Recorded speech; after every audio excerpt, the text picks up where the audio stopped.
Magandang araw mga kapolitika at welcome back dito sa ating YouTube channel. Sa videong ito ay ating pag-uusapan, balik tayo dito kay Gemma Galanza kasi tinututukan natin ito dahil until now ay hot topic pa rin itong si Gemma Galanza tungkol nga dito sa pagka-exclude sa kanya ni Coach Jorge De Brito dito sa Team Alas. Andoon sa ating previous video ay napag-usapan natin saan na nga ba at ano ang nangyari dito kay Gemma Galanza na kung saan ay marami ang nag-expect na sana ay makakalaro man lang siya dito sa nagaganap na CV League sa Vietnam. Now, nasagot na natin yan, yung isyong yan doon mga kapolitika sa ating previous video, but in this video is ating pag-uusapan ipagpalagay na lang natin na isinali ni Coach Jorge De Brito itong si Gemma Galanza dito sa Team Alas. No, ang tanong ngayon nakarami at tanong ng mga supporters at even yung mga hindi supporters ni Galanza ay kaya bang maipanalo ng Team Alas kung sakali nandun si Gemma Galanza sa national team ng ating bansa?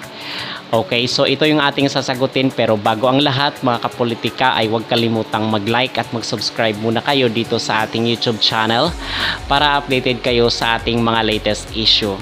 So doon sa ating previous video ay ating napag-usapan na bakit nga ba wala itong si Gemma Galanza dito sa kupunan ng Team Alas, kasi marami ang naghahanap sa kanya, even doon sa comment section, even though hindi nga siya nakapaglaro ay siya yung pinag-uusapan ng mga tao. Okay, kung kaya ito yung ating bibigyan pa rin ngayon ng continuation doon sa ating naunang video na sinabi natin na itong si Gemma Galanza ay hindi makakalaro dahil na-exclude po siya sa top 14 na mga players and isinakripisyo daw siya ni Coach Jorge De Brito base sa mga sa mga ating nakalap na impormasyon, at ang sabi rin doon is meron daw siyang minor injury.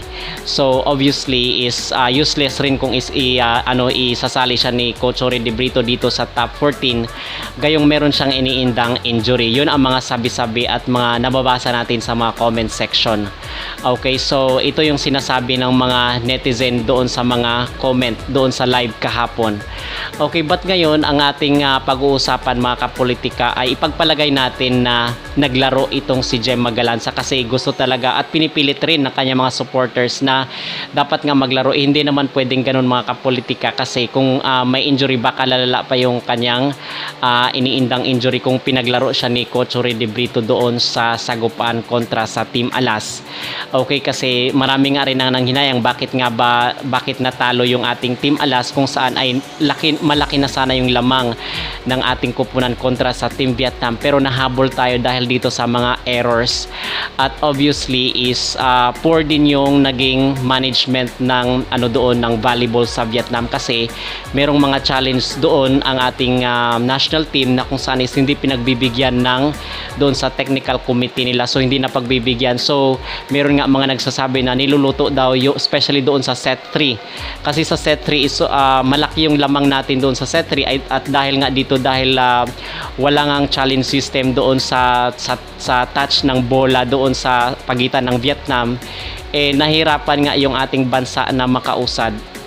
Okay, at napailing na lang itong si Coach Jorge De Brito doon sa set 3.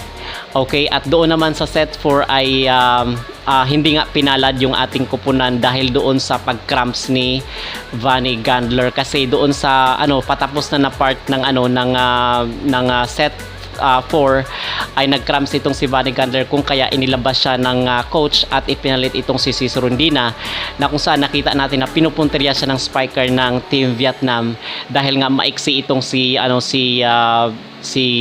Cici Rondina. So siyang pinupuntirya ng spiker dahil hindi siya nakaka-block kasi obviously is maliit itong si Cici Rondina. Siguro sa spike is okay siya, but may mga times rin na nabablock siya and siguro kung sa Pinas is okay itong si Cici Rondina, but sa international especially kung matatangkad yung mga kalaban ay talagang dihado nga talaga tayo.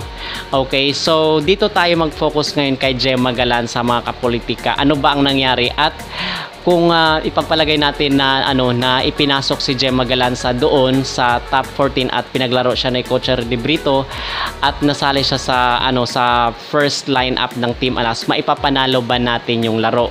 Okay, so ito yung ating bibigyan ng opinion. Ano ba yung ating masasabi at ang ating personal na view dito sa magiging laro ni Gemma Galanza? Sa tingin ko naman mga kapolitika ay merong maitutulong itong si Gemma Galanza dito sa koponan ng Team Alas, but not to the point na maipapanalo na natin yung laro kontra sa Team Vietnam.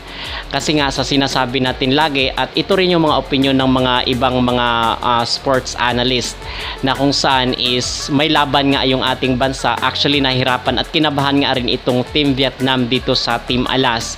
But if pinasok itong si Gemma Galanza at naglaro doon kontra sa Team Vietnam, ay hindi pa rin tayo po mananalo. Okay, bakit natin nasasabi yun? Kasi it takes time nga, sa sinasabi natin na it takes time para mapag-aralan natin itong laro ng Vietnam at ma-lessen natin yung errors. Kasi ito talaga yung isa sa mga pinaka main factor bakit natalo yung ating koponan, dahil dito sa mga errors na pinaulan ng ating mga players. Okay, at kung makikita nyo nga doon ay parang lang single digit lang yung naging service error ng wala pa nga ata sa 5 yung service error ng Team Vietnam kung ikukumpara mo dito sa naging service errors ng Team Pilipinas. So ito talaga yung pumatay dito sa sa ating koponan. Now dito sa side ni Gemma Galanza, sa lagi kong sinasabi, kahit na 6 na Gemma Galanza pa yung maglalaro sa loob ng court, ay wala pa rin tayong laban dito sa Team Vietnam. Siguro to the point na pwede silang kabahan or umabot ng 5th set. But at this time around is medyo malabo pa nga nating matalo itong Team Vietnam, especially na andito pa yung si Tuin. Actually na marami nga naka-observe rin na medyo humina na rin itong si T4. Basang-basa na yung kanyang mga laro, but itong si T4 ang dapat talagang i-workout rin ng ating koponan para sa mga susunod na sagupaan, kasi obviously hindi pa naman ito yung end of the world sa ating national Team Alas. Meron pang mga times na maglalaro itong Team Alas at Team Vietnam. Ito lang dapat yung alagaan natin at more exposure pa sa mga international games at mga trainings internationally mga kapolitika, kasi ito yung nakikita rin nung yung international coach na bumisita dito sa ating bansa. Kailangan daw ng ating national team na ma-expose sa iba't ibang klase ng laro sa ibang bansa, kasi kung dito lang tayo magte-training sa Pilipinas ay talagang lagi tayong dihado dito sa mga international games. Okay, so we're getting there mga kapolitika, na pwede na nating matalo yung Team Vietnam in the next future, kasi doon base sa mga comment at base rin sa mga nakikita ng mga nanonood, kayang-kaya na nga talaga matalo ng Pilipinas itong Team Vietnam, but sa sinasabi natin lagi is it takes time. Okay, so yun ang ating abangan mga kapolitika, at mamaya is maglalaro po ang Team Alas versus dito sa Team Thailand, at bukas naman is sa Team Indonesia. Okay, so magbibigay rin tayo ng update from time to time dito sa nagaganap na CB League sa Team Vietnam. But for now, ito lamang yung ating update dito kay Gemma Galanza, kasi kawawa naman yung kanyang mga supporter na nag-expect kung makakalaro na itong kanilang hinahangaan na volleyball players, but hindi pa nga siya pinalaro dahil nga doon sa mayroong injury, at isinakripisyo siya ni Coach De Brito dito sa top 14 na maging players ng ating koponan. Okay, so kayo mga kapolitika, sa tingin nyo ba kung pinasok or isinali itong si Gemma Galanza dito sa Team Alas ay may puruhan nga ba na mananalo na yung ating team? Mag-comment down below, at huwag kalimutang mag-like at mag-subscribe kayo dito sa ating YouTube channel para updated kayo sa ating mga latest issue.